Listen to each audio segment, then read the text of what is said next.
ഒരു നിഴൽ പോലെ നിന്റെ പിന്നാലെ എപ്പോഴും ഞാനുണ്ടായിരുന്നു. എന്നിട്ടും നിന്റെ മനസ്സ് പഠിക്കാൻ എനിക്കിനിയും കഴിഞ്ഞിട്ടില്ല. എന്നിൽ നിന്നും നീ അകലുകയാണോ അതോ അടുക്കുകയാണോ? എവിടെ നിന്നാണ് ഞാൻ അതിനുത്തരം കണ്ടെത്തേണ്ടത്? നിന്റെ മനസ്സിൽ എന്താണെന്ന് എനിക്കറിയാം. പക്ഷേ അതെന്നോട് പറയാത്തിടത്തോളം നിനക്ക് ഉത്തരം കിട്ടില്ല.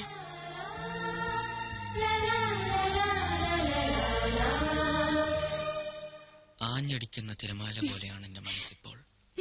ആഗ്രഹിക്കുന്ന സ്വർഗതീരത്തണയാൻ കൊതിക്കുകയാണത്.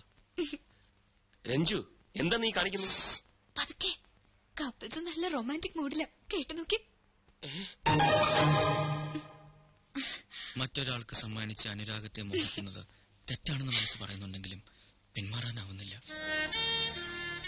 എന്റെ പ്രേമത്തിന്റെ പനിനീർപ്പൂക്കൾ